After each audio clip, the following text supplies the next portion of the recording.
شرف آقا کی زیارت کا ملا، ان صحابیات پر لاکھوں سلام۔ الحمدللہ رب العالمین والصلاة والسلام على سید المرسلین، اما بعد فاعوذ باللہ من الشیطان الرجیم، بسم اللہ الرحمن الرحیم۔ الصلاة والسلام علیک یا رسول اللہ وعلى آلک واصحابک یا حبیب اللہ۔ الصلاة والسلام علیک یا نبی اللہ وعلى آلک واصحابک یا نور اللہ۔ اسلامی بہنوں میں مدنی انقلاب کے چند رسائل مکتبۃ المدینہ نے شائع کیے ہیں، انہی میں ایک رسالہ ہے چل مدینہ کی سعادت مل گئی۔ اس میں جو درود پاک کی فضیلت مسند ابی یعلا، مسند انس بن مالک، حدیث نمبر 2951 کے حوالے سے لکھی ہے، سنیے اور ایمان تازہ کیجئے۔ سرکار مدینہ سلطانی باقرینہ قرار قلب و سینہ فیض گنجینہ صلی اللہ تعالی علیہ وآلہ وسلم کا ارشاد رحمت بنیاد ہے، اللہ عز و جل کی خاطر آپس میں محبت رکھنے والے جب باہم ملیں اور مصافحہ کریں، یعنی ہاتھ ملائیں، اور نبی صلی اللہ تعالی علیہ وآلہ وسلم پر درود پاک بھیجیں تو ان کے جدا ہونے سے پہلے دونوں کے اگلے پچھلے گناہ بخش دیے جاتے ہیں۔ صلو علی الحبیب صلی اللہ تعالی علی محمد وعلی آلہ وصحبہ وبارک وسلم۔ میٹھے میٹھے اسلام بھائیو، مدنی چینل کے ناظرین، فیضان صحابیات سلسلے میں ایک بار پھر حاضری ہے، آپ کو خوش آمدید کہا جاتا ہے۔ آج انشاءاللہ عز و جل ہم سیدہ عائشہ صدیقہ طیبہ طاہرہ عابدہ زاہدہ رضی اللہ تعالی عنہا بطور محدثہ بطور مفتیہ یہ سنیں گے۔ اب بہت بڑی عالمہ تھیں، اور کیوں نہ ہوں کہ عالم ما کان وما یکون کی صحبت بابرکت میں رہیں۔ عالم ما کان وما یکون یعنی وہ عالم جو کچھ ہو چکا، جو کچھ ہونے والا ہے اس کو جاننے والا، یعنی ہمارے آقا صلی اللہ تعالی علیہ وسلم۔ آپ ان کی زوجیت میں رہیں، ان کی صحبت میں رہیں، ان کی تربیت میں رہیں، اور آپ کا علمی مقام بہت بلند ہے۔ تمام ازواج مطہرات کیا، تمام عالمہ خواتین، روئے زمین کی ساری خواتین کا علم ایک پلڑے میں رکھ دیا جائے تو ہماری امی جان عائشہ صدیقہ طیبہ طاہرہ عابدہ زاہدہ رضی اللہ تعالی عنہا کا علم ان سب پر غالب ہو جائے گا۔ آئیے ہم اچھی اچھی نیتیں کرتے ہیں اور پھر انشاءاللہ مدنی پھول چنتے ہیں مزید۔ فرمان مصطفیٰ صلی اللہ تعالی علیہ وسلم، نیت المؤمن خیر من عملہ، مسلمان کی نیت اس کے عمل سے بہتر ہے۔ یاد رہے، اچھی نیت نہ ہو تو عمل کا ثواب نہیں ملتا، تو اللہ تعالیٰ کی رضا حاصل کرنے کے لیے، ثواب پانے کے لیے اچھی اچھی نیتیں کیجئے کہ اللہ تعالیٰ کی رضا اور خوشنودی کے لیے اول تا آخر شرکت رہے گی، علم دین کی تعظیم کی خاطر دوزانوں بیٹھنے کی سعادت حاصل رہے گی۔ فرمان مصطفیٰ صلی اللہ علیہ وسلم، قید العلم بالکتاب، یعنی علم کو لکھ کر قید کر لو، پر عمل کی سعادت بھی ملے گی۔ نیت کریں کہ سعادت حاصل کروں گا، اور اسلامی بہنیں نیت کریں کہ سعادت حاصل کروں گی کس طرح کہ مدنی پھول لکھوں گی۔ اللہ تبارک و تعالیٰ کے مبارک نام پر عز و جل اور رسول پاک صلی اللہ تعالی علیہ وسلم کے نام اقدس اور صلو علی الحبیب کو سن کر درود پاک پڑھوں گی۔ اسلامی بہنیں نیت کریں۔ اور صحابیہ کا تذکرہ ہوا تو رضی اللہ تعالی عنہ، نیکی کی دعوت دی گئی، عمل کرنے کی نیت کیجئے، دوسروں تک پہنچانے کی نیت کیجئے۔ میں نیت کرتا ہوں کہ اپنے سلسلے اور عمر بھر کی نیکیاں جو رب تبارک و تعالیٰ کی رحمت سے میرے نام اعمال میں ہیں، اسے ہدیتاً تحفتاً اپنے آقا و مولا میٹھے مصطفیٰ کعبے کے بدر الدجا طیبہ کے شمس الضحیٰ صلی اللہ علیہ وسلم کی بارگاہ بے کس پناہ میں ہدیتاً تحفتاً پیش کرتا ہوں، اور آپ کے وسیلے سے انبیاء، مرسلین، صحابہ، تابعین، امہات المؤمنین، جملہ مسلمات و مسلمین، بالخصوص اپنے پیر و مرشد حضرت علامہ مولانا محمد الیاس ستار قادری رضوی ضیائی دامت برکاتہم العالیہ آپ کے خاندان، آپ کے والدین، آپ کی اولاد کی خدمت میں پیش کرتا ہوں۔ جنت میں لے جانے والے اعمال، صفحہ نمبر 174 175، یہ بہت پیاری کتاب ہے، مکتبۃ المدینہ نے شائع کیا ہے۔ اس میں نیک اعمال پر مشتمل 2000 سے زائد مستند احادیث ہیں۔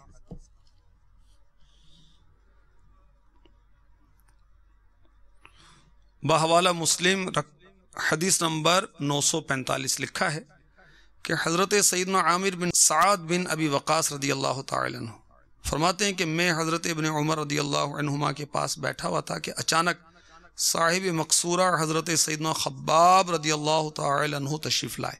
فرمایا، اے عبداللہ بن عمر رضی اللہ تعالی عنہ، کیا تمہیں معلوم نہیں کہ ابو ہریرہ کیا فرما رہے ہیں؟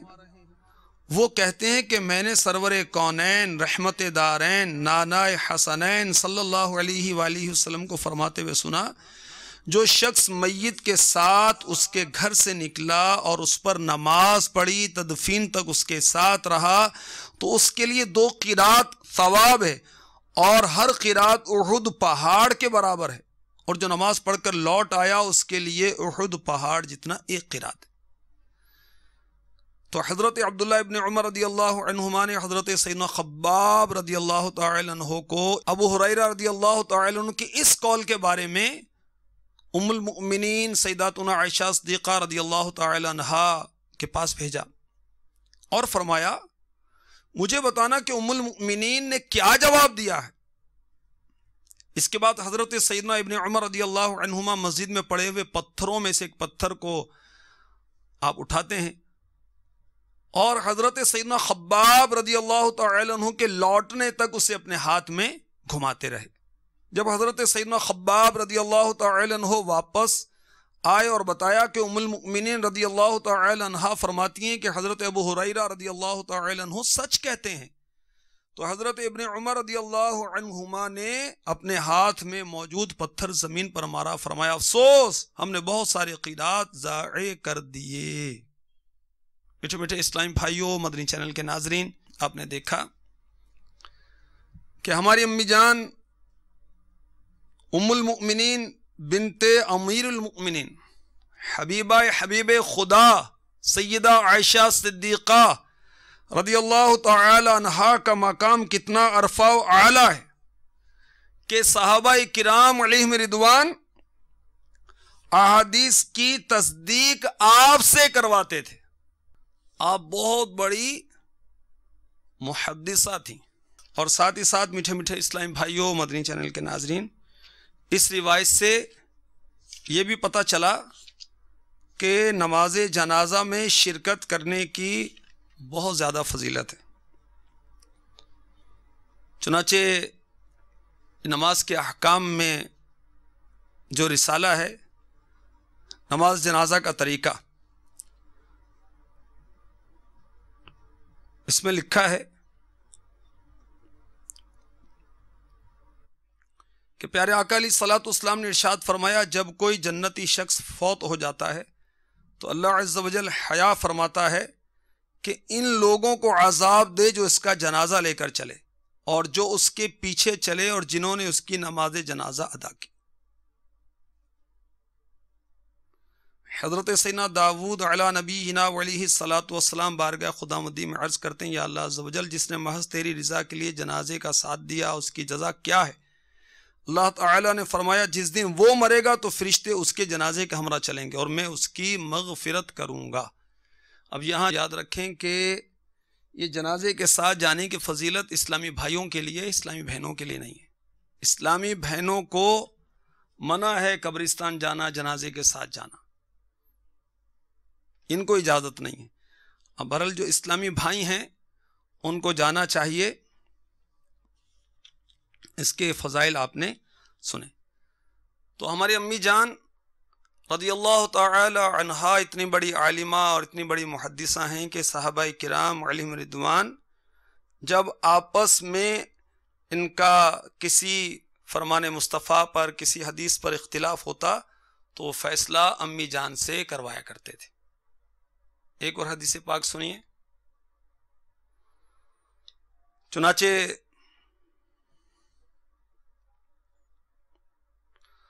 حضرت ابو ہریرہ رضی اللہ تعالی عنہ سے روایت ہے کہ نبی کریم صلی اللہ علیہ وآلہ وسلم نے فرمایا عورت گھر اور گھوڑے میں نحوست ہے. جب یہ حدیث سیداتنا عائشہ صدیقہ رضی اللہ تعالی عنہا تک پہنچی تو آپ غضبناک ہوئیں. فرمایا اس خدا بزرگ و برتر کی قسم جس نے محمد پر مقدس قرآن نازل فرمایا صلی اللہ تعالی علیہ وسلم، حضور پاک صاحب لولاک سیاہ افلاک صلی اللہ علیہ وسلم نے اس طرح ارشاد نہیں فرمایا، بلکہ یوں ارشاد فرمایا کہ دور جہالت والے ان چیزوں کو نحوست اور بدشگونی لیتے تھے. تو یہ جہالت کے زمانے کی باتیں کہ عورت گھر اور چوپائے میں نحوست ہوا کرتی ہے. تو دیکھیے کہ ہماری امی جان نے وہ حدیث پاک کی درستی فرمائی. اس طرح اور ایک اور روایت سنیے جو کہ بخاری شریف حدیث نمبر 481. ام المؤمنین سیداتنا عائشہ صدیقہ رضی اللہ تعالی عنہا کے سامنے ذکر کیا گیا کہ کتے اور گدھے اور عورت کا سامنے سے گزرنا نماز کو قطع کر دیتا ہے. سیداتنا عائشہ صدیقہ طیبہ طاہرہ عابدہ زاہدہ رضی اللہ تعالی عنہا نے فرمایا تم نے ہمیں گدھوں اور کتوں کے مشابہ کر دیا ہے. اللہ عز و جل کی قسم تحقیق یہ ہے کہ میں نے دیکھا کہ نبی صلی اللہ علیہ وسلم نماز پڑھ رہے تھے اور میں آپ کے اور قبلے کے درمیان تخت پر لیٹی ہوئی تھی. مجھے کوئی کام ہوتا تو میں بیٹھنا ناپسند کرتی کہ میں نبی صلی اللہ علیہ وآلہ وسلم کو ایذا دوں. پھر میں تخت کے پیروں کی جانب سے چپکے سے نکل جاتی.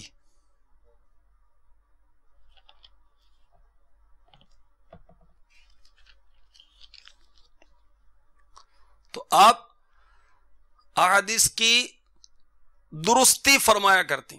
اب اس حدیث کے تحت جو علماء نے مدنی پھول عنایت فرمائے وہ بھی چن لیجئے. معلوم ہوا نمازی کے آگے سے گزرنے سے نماز نہیں ٹوٹتی. نمازی کے آگے سے گزرنا نہیں ہے، اگر جو گزرے گا اس کو گناہ ملے گا، مگر جو نماز پڑھ رہا اس کی نماز نہیں ٹوٹے گی. اور یہ بھی علماء نے ہمیں سمجھایا کہ سوئے ہوئے شخص کے سامنے بھی نماز پڑھنا جائز ہے. اور ہماری امی جان نے حدیث کی درستی فرمائی. اس روایت سے ہمیں یہ بھی مدنی پھول چننا نصیب ہوا. مسند امام احمد بن حنبل حدیث نمبر 4935. حضرت سیدنا ابن عمر رضی اللہ عنہما نے ایک دفعہ اپنے شاگردوں سے فرمایا کہ مہینہ 29 دن کا ہوتا ہے، 29. لوگوں نے یہ بات ام المؤمنین سیداتنا عائشہ صدیقہ رضی اللہ تعالی عنہا کی جناب میں عرض کی. فرمایا اللہ عز و جل ابو عبد الرحمن پر رحم فرمائے. یہ حضرت ابن عمر رضی اللہ عنہما کی کنیت ہے. حضور سید عالم صلی اللہ علیہ وسلم نے یہ ارشاد فرمایا کہ مہینہ کبھی کبھار 29 دن کا بھی ہوتا ہے. 29 کا ہی ہوتا ہے یہ نہیں فرمایا، بلکہ یہ فرمایا کہ کبھی کبھار 29 دن کا بھی ہوتا ہے.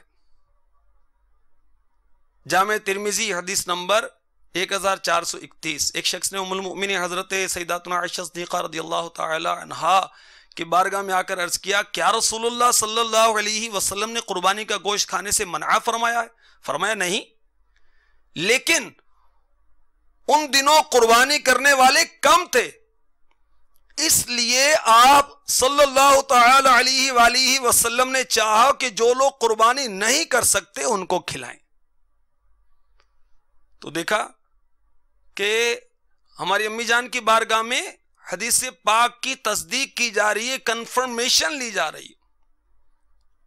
تو آپ بہت بڑی محدثہ ہیں اور آپ سے 2210 حدیثیں مروی ہیں. اللہ اکبر. اور جیسا کہ میں نے پہلے عرض کیا، علماء نے ہمیں بتایا کہ پوری امت مصطفیٰ کی عالمات، فاضلات، محدثات، مفسرات، مفکرات، مجتہدات، فقیہات ایک طرف رکھ دیا جائے ازواج مطہرات سمیت، تو اکیلی ہماری امی جان سیداتنا عائشہ صدیقہ رضی اللہ تعالی عنہا کا علم ان سب کے علوم پر بھاری ہے۔ اور خود ہمارے آقا علیہ الصلوۃ والسلام نے صحابہ کو فرمایا، خذوا شطر دینکم عن الحمیراء، اے میرے صحابہ حمیرہ سے آدھا دین سیکھ لینا۔ حمیرہ یہ ہماری امی جان عائشہ صدیقہ رضی اللہ تعالی عنہا کا لقب ہے۔ کتنا اچھا نام ہے، بچیوں کا نام رکھا جائے حمیرہ، کتنا اچھا ہے۔ وہ الٹے سیدھے وہ گانے والیوں کے نام پر نام رکھا جائے، کسی ماڈل گرل معاذ اللہ استغفر اللہ جو جسم کی نمائش کرنے والی ہے اس کے نام پر نام رکھا جائے، کسی ایکٹریس کے نام پر نام رکھا جائے، کیوں؟ صحابیات کے نام پر نام رکھا جائے، ازواج مطہرات کے نام پر نام رکھا جائے، ولیات جو ہیں اللہ کی نیک بندیاں ہیں ان کے ناموں پر نام کیوں نہ رکھا جائے؟ جہالت اور بدقسمتی، فلمیں ڈراموں کا سلسلہ، تو بس پھر وہی کچھ سوچتا ہے، الٹے الٹے نام اور عجیب و غریب نام، معنی بھی پتہ نہیں، معنی کیا ہے اس کے یہ معلوم نہیں۔ تو بہرحال حمیرہ ہماری امی جان سیداتنا عائشہ صدیقہ طیبہ طاہرہ عابدہ زاہدہ رضی اللہ تعالی عنہ کا لقب ہے کہ ہمارے آقا علیہ الصلوۃ والسلام نے صحابہ کو کیا فرمایا؟ حمیرہ سے آدھا دین سیکھ لینا۔ اتنی بڑی عالمہ ہے ہماری امی جان۔ اور آج غور کریں ہم، کیا ہماری اسلامی بہنوں کو کپڑے پاک کرنے کے تعلق سے معلوم ہے کچھ؟ وہ کتنی وہ جاہل عورتیں کہتی ہیں دودھ پیتا بچہ اس کا تو پیشاب پاک ہے، اس کا پیشاب جو ہے ناپاک ہی ہے، اور طرح طرح کی جہالتیں جو خواتین کے مخصوص مسائل ہیں اس کے بارے میں آگاہی نہیں ہوتی۔ بچی بالغہ کب ہوتی ہے یہ بھی شعور نہیں ہے، یہ بھی سدھ نہیں ہے کہ کس عمر میں بچی کو پردے میں ڈالنا ہے۔ خود پردہ کرنا ہے تو کیسے کرنا چاہیے؟ پردہ کس کو کہتے ہیں؟ گھر سے اسلامی بہن اگر نکلنا چاہے تو کن کن شرائط کے ساتھ نکل سکتی ہیں یہ بھی معلوم نہیں ہوتا۔ تو بہرحال ہماری امی جان سیداتنا عائشہ صدیقہ طیبہ طاہرہ عابدہ زاہدہ رضی اللہ تعالی عنہا بہت بڑی محدثہ تھیں اور بہت بڑی مفتیاں تھیں۔ مسند امام احمد جلد 6 صفحہ 87، حضرت سیدنا امیر معاویہ رضی اللہ تعالی عنہ دمشق میں حکومت کرتے تھے، اور جب ضرورت پڑتی تو آپ کا قاصد شام سے چل کر ہماری امی جان کے دروازے پر کھڑا ہوتا اور علمی مسائل پوچھا کرتا تھا۔ اور کس طرح لوگوں کا آپ کی طرف رجوع تھا۔ اب اتنی بڑی مفتیاں تھیں کہ رسول پاک صلی اللہ تعالی علیہ وآلہ وسلم کے بڑے بڑے صحابہ آپ کی بارگاہ میں حاضر ہوتے اور مسائل پوچھا کرتے تھے۔ چنانچہ حضرت ابو موسیٰ رضی اللہ تعالی عنہ فرماتے ہیں، یہ سنن ترمذی حدیث نمبر ہے 3882، ہم اصحاب رسول پر کوئی حدیث مشکل نہ ہوئی کبھی بھی، پھر ہم نے جناب عائشہ سے پوچھا مگر ہم نے ان کے پاس ان کا علم پایا۔ اب اس حدیث کی جو شرح ہے وہ سن لیجئے۔ چنانچہ شارح مشکات حکیم الامت مفتی احمد یار خان نعیمی رحمۃ اللہ تعالی علیہ مرآت المناجح میں اس حدیث پاک کی شرح میں فرماتے ہیں، اصحاب رسول اللہ صلی اللہ علیہ وسلم وعلیہ رضوان کو کسی مسئلے میں کوئی اشکال ہوتا، مشکل کہیں حل نہ ہوتی تو جناب عائشہ صدیقہ رضی اللہ تعالی عنہا کے پاس حاضر ہوتے۔ ان کے پاس یا تو اس کے متعلق حدیث مل جاتی یا کسی حدیث سے اس مسئلے کا استنباط مل جاتا۔ اور مفتی صاحب لکھتے ہیں، از آدم تا ایدم، آدم علیہ السلام سے لے کر اس وقت تک کوئی بی بی ایسی عالمہ فقیہ پیدا نہ ہوئی جیسی جناب عائشہ رضی اللہ تعالی عنہا ہوئی۔ آپ علوم قرآنیہ اور علوم حدیث کی جامع تھیں، بڑی محدثہ اور بڑی فقیہہ تھیں۔ حضرت مسروق رضی اللہ تعالی عنہ حلفیہ فرمایا کرتے، باللہ مجھے اللہ کی قسم، لقد رأیت الاکابر من اصحاب رسول اللہ صلی اللہ علیہ وسلم، میں نے رسول اکرم صلی اللہ علیہ وسلم کے اکابر صحابہ کو دیکھا، یسألون عائشہ رضی اللہ تعالی عنہا عن الفرائض، وہ فرائض کے بارے میں حضرت عائشہ رضی اللہ تعالی عنہا سے فتویٰ لیتے تھے۔ کیا شان ہے ہماری امی جان کی، سبحان اللہ۔ 101 مدنی پھول، بہت پیارا رسالہ ہے، اس میں سنت اور آداب لکھے ہیں۔ اس کے صفحہ نمبر 21 پر جو روایت لکھی ہے وہ سن لیجئے، ابو داود شریف کے حوالے سے ہے، حدیث نمبر ہے 4099۔ کسی نے حضرت سیداتنا عائشہ رضی اللہ تعالی عنہا سے کہا، ایک عورت مردوں کی طرح جوتے پہنتی ہے۔ انہوں نے فرمایا، رسول اللہ صلی اللہ علیہ وسلم نے مردانی عورتوں پر لعنت فرمائی۔ صدر الشریعہ بدر الطریقہ حضرت علامہ مولانا مفتی محمد امجد علی اعظمی علی رحمۃ اللہ کبھی فرماتے ہیں، یعنی عورتوں کو مردانہ جوتا نہیں پہننا چاہیے، بلکہ وہ تمام باتیں جن میں مردوں اور عورتوں کا امتیاز ہوتا ہے، ان میں ہر ایک کو دوسرے کی وضع اختیار کرنے یعنی نقالی کرنے سے ممانعت ہے۔ نہ مرد عورت کی وضع یعنی طرز اختیار کرے، نہ عورت مرد کی۔ تو مرد مردانہ، عورت زنانہ جوتا استعمال کرے۔ اور ہماری امی جان پیارے آقا صلی اللہ علیہ وسلم کا ارشاد سنا رہی ہیں کہ پیارے آقا علیہ الصلوۃ والسلام نے مردانی عورتوں پر لعنت فرمائی۔ اب وہ اسلامی بہنیں معاذ اللہ جو مردانہ وضع قطع اختیار کرتی ہیں، وہ غور کریں، وہ سوچیں کہ عورتیں مردوں کی طرح بال چھوٹے کریں، بال کٹوائیں، اس کی اجازت نہیں ہے، اور مرد عورتوں کی طرح کندھوں سے نیچے بال رکھیں، جیسے کہ آج کل بعض نادان وہ چٹیاں رکھتے ہیں، باقاعدہ پونی کرتے ہیں، اور اس کو سمجھانے کے لیے امیر اہل سنت فرماتے ہیں گدھے کی دم بنا رکھیں۔ وہ سمجھتے ہیں اپنے آپ میں کہ ہم بہت اچھے لگ رہے ہیں۔ شیطان کو اچھے لگتے ہوں گے بھائی، جو طریقہ سنت سے ہٹ کر ہے وہ تو شیطان کو اچھا لگے گا، اللہ اس کے رسول کو تو اچھا نہیں لگے گا بھائی۔ تو یہ گدھے کی دم بنا لی۔ اللہ کے بندے کندھوں سے نیچے بال رکھنے کی جاہل صوفی جیسے رکھتے ہیں، یہ بھی حرام ہے، یہ جہنم میں لے جانے والا کام ہے۔ اس طرح یہ وہ اپنے آپ کو بڑا ماڈرن اور اپ ٹو ڈیٹ سمجھتے ہیں اور بیچارے کندھوں نیچے بال رکھتے ہیں، درست نہیں ہے۔ اور اسلامی بہنیں جو مردانہ وضع قطع اختیار کریں، اب تو استغفر اللہ استغفر اللہ، پینٹیں پہن کے گھومتی ہیں، ایسا بھی سنا ہے۔ بیوٹی پارلرز میں وہ اپنے آپ کو ماڈرن پیش کرنے کے لیے کہ ہم بڑی ماڈرن ہیں، وہ پینٹیں پہن کے چند سکوں کی خاطر، چند روپے کی خاطر، باپ کو بھی شرم نہیں آتی، بھائی کو بھی حیا نہیں آتی کہ اپنی بہن اور بیٹی کو بھیجتے ہو۔ اور ایسی جگہوں پر استغفر اللہ، وہاں کیا نہیں ہوتا، توبہ توبہ، استغفر اللہ استغفر اللہ۔ تو مردانہ عورتوں پر آقا علیہ الصلوۃ والسلام نے لعنت فرمائی۔ لعنت کیا ہے؟ رحمت سے دوری۔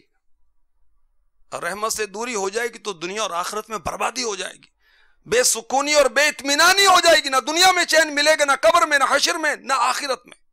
اللہ عافیت عطا فرمائے۔ تو ہماری امی جان وہ بہت بڑی عالمہ ہیں، بہت بڑی مفتیہ ہیں، محدثہ ہیں۔ روایت میں ہے کہ ہماری امی جان سیداتنا عائشہ صدیقہ رضی اللہ تعالی عنہا سے سوال ہوا، میری ماں فوت ہو گئی، اس پر رمضان کے روزے تھے، کیا یہ صحیح ہے کہ میں ان کی طرف سے رمضان کے روزے رکھوں؟ فرمایا نہیں، لیکن تم ان کی طرف سے ہر روزے کے عوض ایک مسکین پر صدقہ کرو تو یہ تمہارے روزے رکھنے سے بہتر ہے۔ یہ ہماری امی جان کتنی بڑی مفتیہ تھیں، عالمہ تھیں، اس کی ایک جھلک پیش کی گئی۔ تو یہ شرعی مسئلہ بھی ذہن نشین کر لیجئے، بہار شرعی جلد 1 صفحہ 1005 پہ لکھا ہے، ایک شخص کی طرف سے دوسرا شخص روزہ نہیں رکھ سکتا۔ ہماری امی جان سیداتنا عائشہ صدیقہ رضی اللہ تعالی عنہا آپ مسند افتاء پر کب سے فائز تھیں؟ سنیے، سیدنا صدیق اکبر رضی اللہ تعالی عنہ کے دور مبارک میں، خلافت مبارک میں ہی مستقل طور پر افتاء کا منصب آپ حاصل کر چکی تھی. پھر فاروق اعظم رضی اللہ تعالی عنہ، عثمان غنی رضی اللہ تعالی عنہ، اور آخری زندگی تک آپ برابر فتویٰ دیتی رہیں. یہ جو میں نے عرض کیا یہ طبقات ابن سعد جلد 2 صفحہ 375 پر لکھا ہے. سنن نسائی حدیث نمبر 5211، حضرت عمران بن حطان رضی اللہ تعالی عنہ نے حضرت عبداللہ بن عباس رضی اللہ عنہما سے ریشم پہننے کے بارے میں سوال کیا. فرمایا حضرت عائشہ سے پوچھ لو رضی اللہ تعالی عنہ. پس جب آپ سے پوچھا گیا تو فرمایا حضرت عبداللہ بن عمر رضی اللہ تعالی عنہما سے پوچھ لو. پھر جب حضرت عبداللہ بن عمر رضی اللہ تعالی عنہما سے پوچھا گیا فرمایا بے شک نبی کریم صلی اللہ تعالی علیہ وسلم نے ارشاد فرمایا دنیا میں ریشم وہی پہنتا ہے جس کا آخرت میں کوئی حصہ نہیں. یعنی ہماری امی جان کی بارگاہ میں جب کوئی پوچھنے کے لیے آیا تو آپ نے حضرت عبداللہ ابن عمر رضی اللہ تعالی عنہما کی طرف بھیج دیا، آپ نے نہیں بتایا. اب اس میں مدنی پھول آپ کے لیے میرے لیے ہیں کہ ہم جب مسئلہ 112% کنفرم ہے کہ جو پوچھا جا رہا ہے وہ ہمیں معلوم ہے اور اس کا وہی جواب ہے جو ہم بتانے جا رہے ہیں، تو بتائیں، تکا نہ لگائیں، اپنے پاس سے وہ اپنے اٹکل سے جواب نہ دیں، یہ درست نہیں. اور پوچھنے والے کو چاہیے کہ وہ بھی اس سے پوچھے جو بتانے جیسا ہے، اہل ہے اس کا. اب اسلامی بہنوں سے پوچھتی رہیں، وہ اہل ہے نا اہل ہے جس سے بھی، یہ درست نہیں ہے. جنت کی 2 چابیاں مکتبۃ المدینہ کا مطبوعہ رسالہ ہے، بہت پیارا ہے. بہرحال اس میں کنز العمال حدیث نمبر 29014 لکھا ہے کہ پیارے آقا صلی اللہ علیہ وسلم نے فرمایا جو بغیر علم کے فتویٰ دے اس پر زمین و آسمان کے فرشتے لعنت کرتے ہیں. استغفر اللہ استغفر اللہ.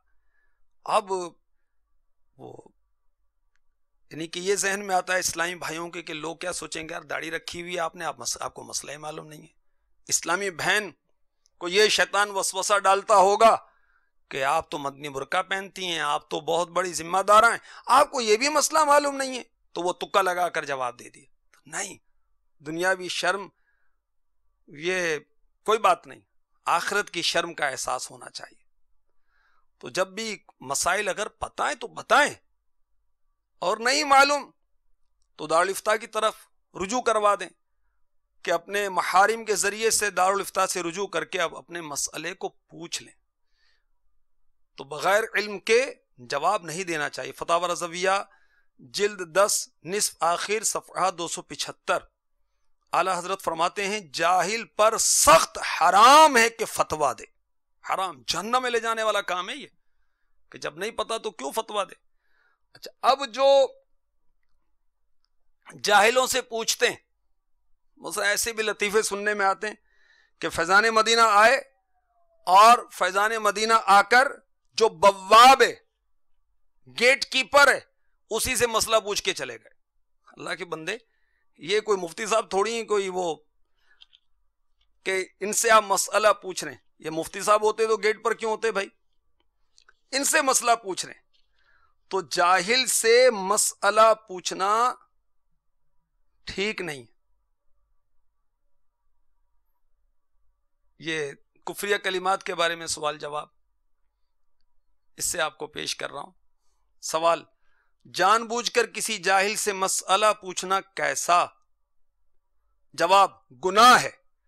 تاجدار رسالت محبوب رب العزت صلی اللہ تعالی علیہ وآلہ وسلم کا فرمان سراپا عبرت ہے.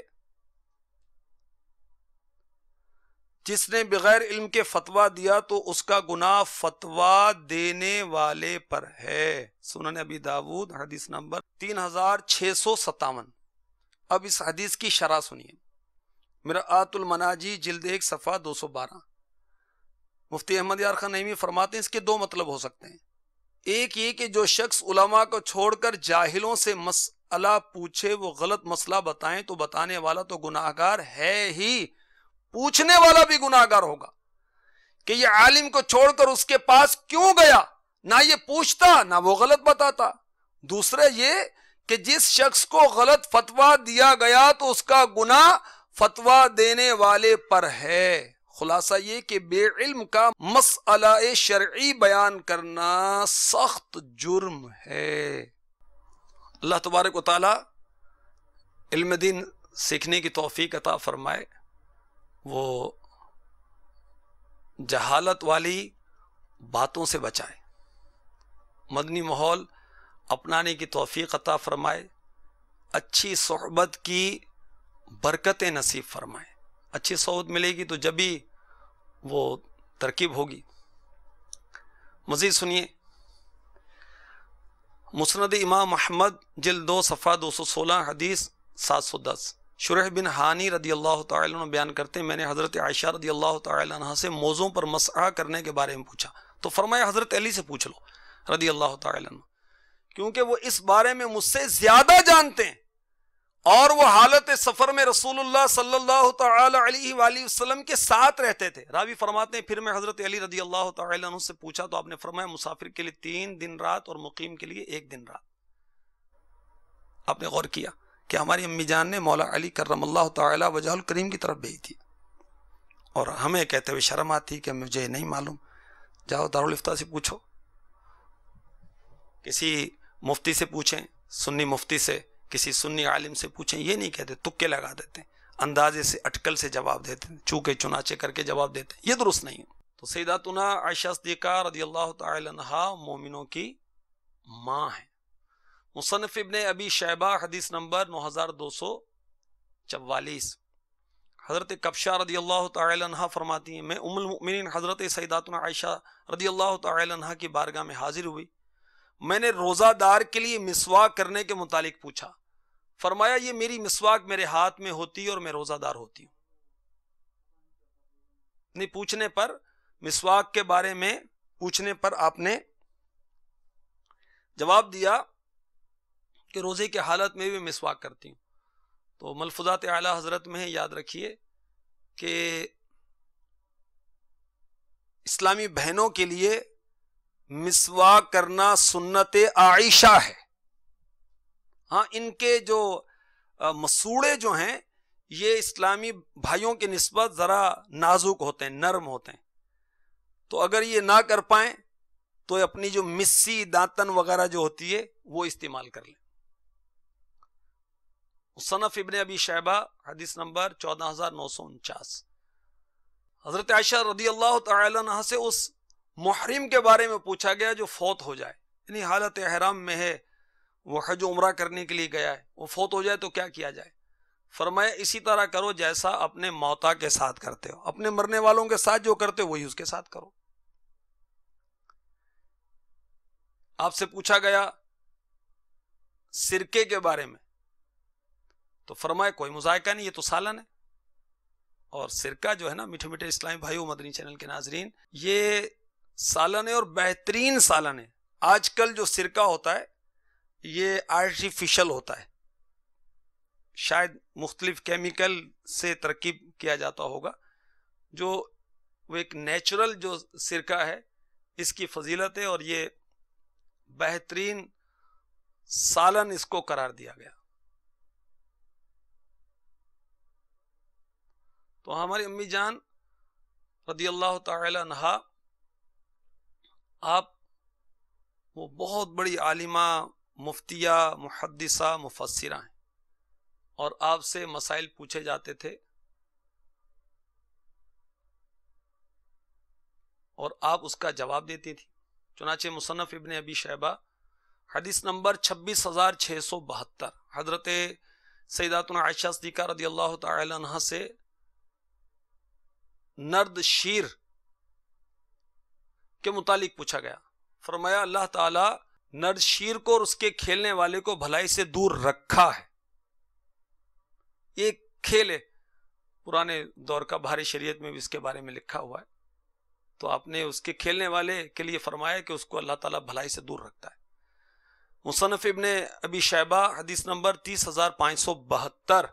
حضرت ام دردہ رضی اللہ تعالی عنہ فرماتی ہیں میں ام المؤمنین حضرت عائشہ صدیقہ رضی اللہ تعالی عنہ کے پاس حاضر ہوئی. میں نے کہا جو جنت میں داخل ہوں گے ان میں سے جس نے قرآن پاک پڑھا اس کی نہ پڑھنے والے پر کیا فضیلت ہوگی؟ فرمایا بے شک جنت کے درجات کی تعداد آیات قرآنی کے تعداد پر ہوگی، بس جنت میں داخل ہونے والوں میں افضل وہ ہوگا جس نے قرآن پڑھا. مدنی چینل کے ناظرین، پردے میں رہ کر سننے والی اسلامی بہنوں، قرآن پڑھا کس طرح؟ عربی لب و لہجے کے ساتھ، کس طرح ترتیل کے ساتھ، ٹھہر ٹھہر کر، کس طرح ترجمے کے ساتھ، کس طرح تفسیر کے ساتھ، سوز کے ساتھ، رقت کے ساتھ، اشک باری کے ساتھ. کاش قرآن پڑھنا نصیب ہو. ایک روایت کے مطابق قرآن پاک کی آیات ہیں 6666. تو قرآن پاک کی جتنی آیتیں ہیں اتنے قرآن پاک کے درجات ہیں. تو جتنا قرآن پڑھے گا وہ اتنے بلند درجات حاصل کرے گا رب کی رحمت سے. تو کاش ہمیں قرآن پاک پڑھنے کی سعادت ملے. اسلامی بہنوں کو قرآن پاک پڑھانے کے لیے مدرسۃ المدینہ بالغات کی ترکیب ہے، اور اسلامی بہنوں کو فی سبیل اللہ قرآن پاک پڑھاتی ہیں. ہماری امی جان سے نبیز کے بارے میں پوچھا گیا. آپ نے ایک حبشی باندی کو بلایا، فرمایا اس سے پوچھو کیونکہ یہ رسول اللہ صلی اللہ علیہ وسلم کے لیے نبیز بناتی تھی. اس حبشی عورت نے کہا میں حضور صلی اللہ علیہ وسلم کے لیے رات کو مشک میں نبیز بنا کر اس مشک کا منہ باندھ کر اس کو لٹکا دیا کرتی تھی. جب صبح ہوتی تو آپ اس سے پی لیتے تھے. یہ نبیز کیا ہے آپ کے ذہن میں آتا ہوگا، میں آپ کو عرض کرتا ہوں. بہار شریعت جلد 2 صفحہ 33 پر ہیں وہ مشروب جس میں کھجوریں ڈالی جائیں جس سے پانی میٹھا ہو جائے. پانی کے اندر کھجوریں ڈال دیں تو پانی میٹھا ہو گیا، مگر اعضاء کو سست کرنے والا نشے آور نہ ہو. نشہ آور ہو تو اس کا پینا حرام ہے. تو بہرحال یہ روایات وغیرہ سنانے کا مدعا یہ تھا کہ بتایا جائے کہ ہماری امی جان کی علمی شان و شوکت کیا تھی کہ آپ سے صحابیات اور صحابہ فتاوی لیتے اور آپ اس کا جواب دیتی تھی، اور عاجزی بھی کرتی ہیں، دیگر صحابہ کی طرف بھی آپ بھیجا کرتی تھی. اور یاد رکھیے کہ ہمیں علماء نے بتایا کہ سیدہ عائشہ رضی اللہ تعالی عنہا کی فضیلت جو ازواج مطہرات میں سب سے بڑھ کر ہے، اس کی ایک وجہ یہ ہے کہ آپ کے پاس علم بہت تھا. تو آپ کے جو درجات کی بلندی ہے، آپ کا جو مقام عرفہ اعلیٰ ہے، اس کی وجہ آپ کا علم تھا. تو اللہ ہمیں علم دین نصیب فرمائے. اب تو عام طور پر نماز تک نہیں پڑھنی آتی مسلمانوں کو. اسلامی بہنیں غور کریں، نماز کے فرائض، واجبات وغیرہ، سجدہ کرنے کے بارے میں عام طور پر پتہ نہیں ہوتا. قرآن پاک درست پڑھنا نہیں آتا، پاکی اور ناپاکی کے مسائل نہیں پتہ ہوتے. کپڑے اسلامی بہنیں دھوتی ہیں مگر ان کو پاک کرنے کے تعلق سے نہیں معلوم ہوتا. کارپیٹ اگر ناپاک ہو گیا، بچے نے پیشاب کر دیا، کس طرح پاک کریں گے؟ کپڑے پاک کرنے کا طریقہ رسالہ امیر اہل سنت کا موجود ہے، پڑھا ہم نے یا نہیں پڑھا ہے تو غور کریں.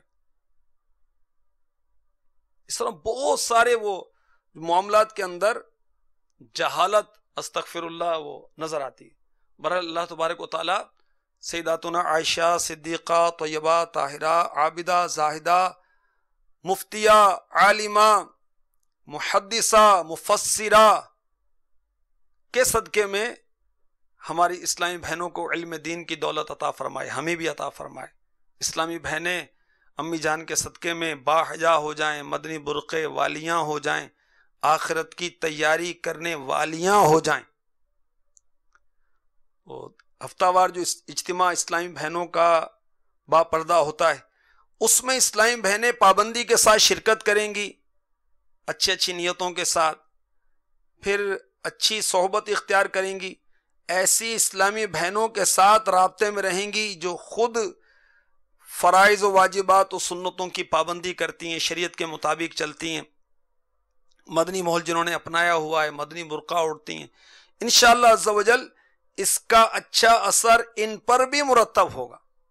اور اگر معاذ اللہ کسی ایسی اسلامی بہن کے ساتھ رابطے ہیں، دوستی ہے، اس کو اپنی سہیلی بنا رکھا ہے، فرینڈ بنا رکھا ہے، کہ جو معاذ اللہ مردوں کی طرح بال کٹواتی ہے، اس کو بے پردگی میں شرم و حیا نہیں آتی، اتنی بے شرم ہو گئی ہے، غیر مردوں کے ساتھ SMS کے تبادلے کرتے ہوئے شرم نہیں آتی، ان سے فون پر بات کرتے ہوئے شرم نہیں آتی، مارکیٹ میں جا کر وہ بالکل فری شپ ہے دکانداروں کے ساتھ، اس کی اتنی بے شرم ہو گئی ہے۔ اب ایسوں کے ساتھ اگر وہ دوستی ہوئی تو اس کے اثرات ادھر بھی تو مرتب ہوں گے نا۔ تو ایسی اسلامی بہنوں کے ساتھ اسلامی بہنیں وہ رابطے میں رہیں، نشست و برخاست رکھیں، جو آخرت کی تیاری کرنے والی ہیں، جو سیداتنا عائشہ صدیقہ رضی اللہ تعالی عنہا کے صدقے میں علم دین سیکھنے اور سکھانے والی ہیں، تو انشاءاللہ عز و جل اس کے اچھے اثرات مرتب ہوں گے اور دنیا آخرت میں خیر و بھلائی نصیب ہوگی۔ دعوت اسلامی کے ہفتہ وار اجتماع میں اسلامی بہنیں شرکت کریں، مدرسۃ المدینہ بالغات میں شرکت کریں، اس کی برکت سے انشاءاللہ دنیا اور آخرت بہتر ہو جائے گی۔ اللہ تبارک و تعالی سیداتنا عائشہ صدیقہ طیبہ طاہرہ عابدہ زاہدہ رضی اللہ تعالی عنہا کے صدقے میں ہمیں دنیا آخرت کی برکت نصیب فرمائے۔ اسلامی بہنوں کے مدنی انقلاب کے رسائل مکتبہ نے شائع کیے ہیں، میں حیادار کیسے بنی، چل مدینہ کی سعادت مل گئی، یہ پڑھیں سنیں تو معلوم ہو کہ دعوت اسلامی کے مدنی ماحول سے وابستہ ہو کر کتنی اسلامی بہنوں نے کیا کچھ پایا ہے، کیا کیا کرم نوازیاں ان پر ہوئی، کچھ بہاریں اس کے اندر لکھی ہوئی۔ اس میں سے ایک بہار چلیں آپ کو میں پیش کرتا ہوں۔ باول مدینہ میں مقیم ایک مذہبی خاندان سے تعلق رکھنے والی اسلامی بہن کی تحریر کا خلاصہ، کہتی ہیں کہ صحبت بد کی وجہ سے گناہوں کی طرف میرے دل کا میلان روز بروز بڑھتا چلا جا رہا تھا۔ میں دو متفرق چیزوں کے درمیان مذبذب تھی، ایک طرف صحبت صالح، دوسری طرف صحبت بد۔ گھر کا ماحول بہت ہی اچھا تھا، لیکن چراغ تلے اندھیرا کہ مصداق میں دنیا کی لذتوں میں کھو چکی تھی۔ 2006 15 اگست کے مبارک دن میرے گھر کی تمام اسلامی بہنیں دعوت اسلامی کے تحت اسلامی بہنوں کے ہفتہ وار سنتوں بھرے اجتماع میں شرکت کے لیے جا رہی تھیں۔ انہوں نے مجھے بھی اس میں شرکت کے لیے کہا، لیکن مجھ پر فلم دیکھنے کی دھن سوار تھی۔ ان کے لاکھ سمجھانے کے باوجود میری زبان پر انکار ہی رہا۔ اس ضد کا نتیجہ تھا کہ میں اجتماع کی برکتوں سے محروم رہی۔ میرے گھر والے جب واپس پلٹے تو انہوں نے اجتماع کی برکات کا ذکر خیر شروع کر دیا، ان کی زبانی اجتماع پاک کی برکتیں سنی تو مجھے بھی اجتماع پاک کی حاضری کا اشتیاق ہوا۔ میں شدت سے آئندہ ہونے والے ہفتہ وار اجتماع کا انتظار کرنے لگی۔ یہ اسلامی بہن لکھتی ہیں کہ یوں مجھے پہلی مرتبہ اسلامی بہنوں کے ہفتہ وار اجتماع کی پربہار فضاؤں میں حاضری کی سعادت نصیب ہوئی۔ اجتماع میں اسلامی بہنوں کی صحبت، درس و بیان کی لذت، ذکر اللہ کی مٹھاس اور آخر میں مانگی جانے والی دعا کی رقت نے میری زندگی میں مدنی انقلاب برپا کر دیا اور میں دعوت اسلامی کے مدنی ماحول سے وابستہ ہو گئی۔ الحمدللہ الحمدللہ۔ اللہ تبارک و تعالی انہیں اور ہم سب کو اسلام پر استقامت عطا فرمائے، آمین بجاہ نبی الامین صلی اللہ تعالی علیہ وسلم۔ شرف آقا کی زیارت کا ملا، ان صحابیات پر لاکھوں سلام۔